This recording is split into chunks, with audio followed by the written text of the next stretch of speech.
Aya Nakamura a été choisi par Emmanuel Macron, le président de la République française, pour interpréter les chansons d'Edith Piaf lors de la cérémonie d'ouverture des Jeux Olympiques de Paris 2024 qui va se dérouler cet été à Paris.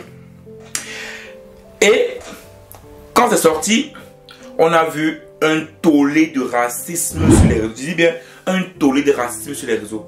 Mais cela ne s'est pas seulement arrêté sur les réseaux, puisqu'on a vu plusieurs partisans de l'extrême droite, surtout celui de Reconquête de Éric Zemmour, venir sur des plateaux pour raconter comme quoi Aya Nakamura ne représentait pas la France. Dans tous les cas, ils utilisent son langage dans ses musiques en disant que son langage dans ses morceaux ne véhicule pas un langage français.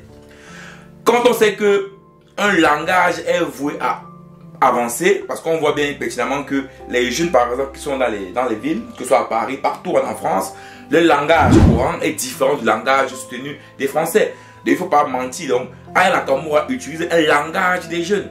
Donc on dit qu'elle utilise un langage vulgaire, c'est un langage qui est utilisé par les jeunes.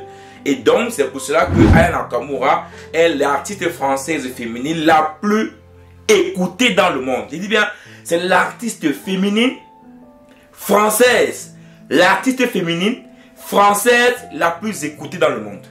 Et donc, moi la question que je me suis posée est de savoir, est-ce que Aya Nakamura est française ou est-ce que Aya Nakamura est malienne? Je te pose la question à toi. Est-ce que Aya Nakamura est française ou est-ce qu'elle est malienne? Vous savez les amis, moi je vis en Europe, je vis en Belgique. Est-ce qu'il y a un pays européen qui n'est pas raciste, les amis? Ou bien, est-ce qu'il y a un noir vivant en Europe qui n'a jamais subi un propos ou un élément ou un comportement raciste? Est-ce qu'il y a un seul? Moi je vis en Belgique. Si je te dis que je n'ai jamais reçu un comportement raciste, c'est que je te mens. Je me rappelle une fois, j'étais assis dans le train. Et donc même pas assis, j'étais rentré dans le train. Et donc j'ai trouvé une plage juste à côté où je vais m'asseoir. Je me suis assis juste à côté. Il y avait deux blancs à côté qui discutaient.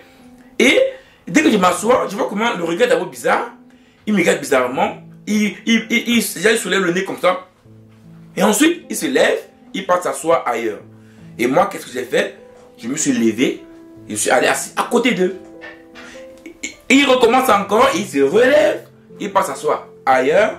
Et moi, qu'est-ce que j'ai fait? Je me suis levé encore. Je suis allé m'asseoir. Puisque dans les trains, c'est 4 places. Donc, c'est 4 places. Donc, tu vas m'interdire de m'asseoir. Ah non.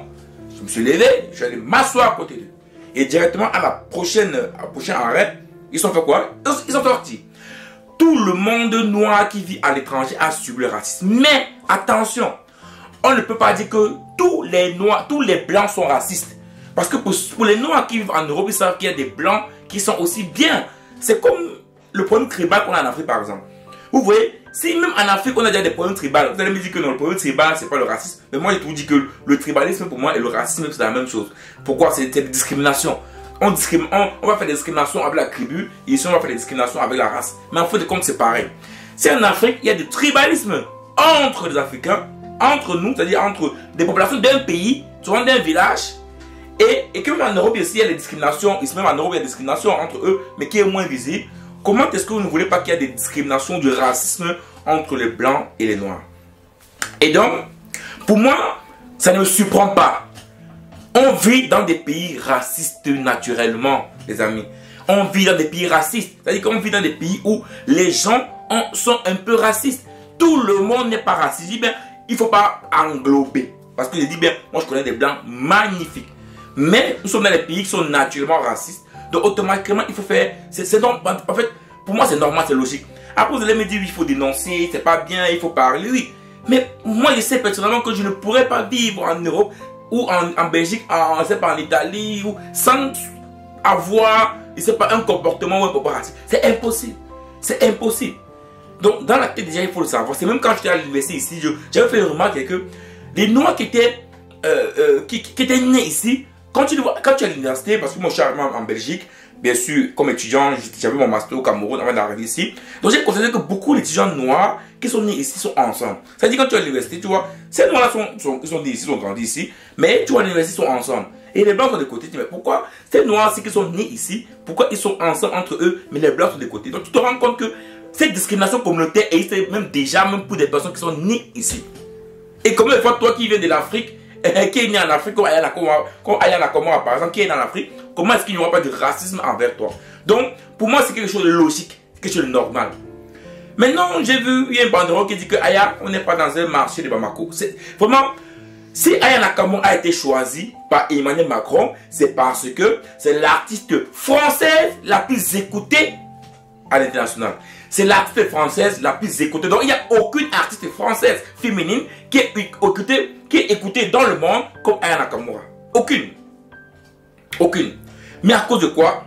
Est-ce que par exemple, c'était un Français d'origine espagnole, d'origine italienne, d'origine américaine, d'origine ne sais pas quoi, portugais, est-ce qu'on allait faire la même chose? Est-ce que ça allait être pareil? Est-ce que ça devait être pareil? Moi, j'ai la question que tout le monde peut se poser, est-ce que ça devait être pareil? Est-ce que c'est parce que Aya Nakamura utilise un langage courant? Voilà, on a des chanteurs qui utilisent le langage courant. Parce que c'est le langage que nos jeunes comprennent plus vite. On a un PLS, c'est le langage de la rue, c'est le langage que les jeunes utilisent. Elle utilise ce langage-là. Et même en tant jeune. Donc en soi, qu'est-ce qui est un problème? Et ce langage peut même, j'ai suivi un auteur, je crois que c'est pas un député, mais c'est un intellectuel français qui disait que son langage utilisé peut permettre l'évolution d'une langue. Mais oui, une langue n'est pas statique, ça évolue également. C'est pour cela que chaque année, l'académie, je crois l'académie langue, il y a des mots qu'on n'utilise plus, qu'on efface, qui sortent, et il y a de nouveaux mots qui reviennent, qui entrent. C'est comme ça aussi une langue. Donc prendre le prétexte de la langue, pour moi, c'est pas vrai. Parce que actuellement, les gens prennent le prétexte de la langue pour sortir tous les propos, tous les mots racistes. Surtout, je dis surtout les politiques. Les gens de l'extrême droite. Reconquête, Éric Zemmour, cette tête d'oiseau là. Tous ces gens sortent en disant non, c'est pas la langue française. Donc, en tout cas, on sait tous que c'est d'abord un parti raciste. Donc, franchement, j'ai pas parlé de parce qu'on sait déjà que c'est un parti d'extrême droite qui est très raciste. Donc, Aya Nakamura est en train de subir des violences terribles sur Internet. Pour une artiste qui porte l'étoile de la France. Moi, ça me rappelle le pays, même avec Gims, qui n'est même pas français, mais qui porte l'étoile de la France à l'extérieur.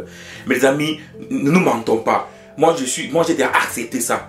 Donc, moi, James m'a dit que les Noirs doivent accepter que c'est comme ça que ça va. On ne va jamais être considéré comme eux en Europe. Ou bien, parce que certains seront considérés, ou certains vont nous considérer, mais d'autres pas. Donc, ça va être comme ça. Des fois, j'avais aimé le geste de Daniel Alves, ou lorsqu'on avait jeté la banane sur lui, vous vous rappelez ça? Il avait épluché, il avait mangé. C'est comme ça, les amis. Vous allez crier que ça va être toujours comme ça, sauf si vous décidez de rester chez vous. Mais les mentalités seront toujours, vont difficilement changer, parce qu'il faut dire également que dans les années 60, et maintenant, les mentalités ont un peu évolué. Donc, ça peut continuer à évoluer. Parce qu'aujourd'hui, les enfants, quand ils naissent avec des... Voilà, ils partent à l'école avec des noirs, donc voilà, ils grandissent avec des noirs. Donc peut-être ça peut évoluer. Ça peut évoluer dans le temps, mais cela n'empêche que c'est comme ça, les amis. Le racisme, on va toujours le subir en Europe, les amis. On va toujours le subir. Quand tu n'es pas chez toi, tu vas subir le racisme. Puisque même quand tu es chez toi, tu subis le tribalisme. Donc, combien de fois quand tu es chez quelqu'un? Donc voilà, moi, la seule chose qu'il a dit, c'est que Aya Nakamura a beaucoup de courage. Voilà, je suppose qu'elle a déjà, Aya Nakamura, c'est une chanteuse qui a déjà tellement subi des trucs sur Internet. Donc je pense qu'elle a déjà cette carapace-là qui lui permet de pouvoir passer dessus. Tu sais, quand tu es une personne publique, je parle de mon cas, bon, c'est pas très public comme Aya, mais moi, qui est sur les réseaux, souvent dans les commentaires, tu reçois tellement de sales messages qu'à un moment donné, mentalement, tu es prêt à recevoir tout ça de critiques et tu es capable de passer dessus. Et je pense que Aya, elle va réussir à passer dessus tous ces critiques et elle va pouvoir représenter la France, qui est le pays qui l'a accueilli, qui est le pays qui a permis qu'elle puisse devenir ce qu'elle est aujourd'hui. Donc je pense que voilà, ça va en aucun cas la déranger de représenter la France dans le champ lors des cérémonies d'ouverture des JO 2024 à Paris. Donc franchement, courage à Aya Nakamura. Les amis, si vous subissez du racisme en Europe, c'est comme ça, c'est normal. Passer dessus, tout le monde n'est pas comme ça. Vous allez voir également des personnes blanches qui sont très belles, qui sont très bonnes. Et retenez que cela, c'est cela le plus important. Ciao.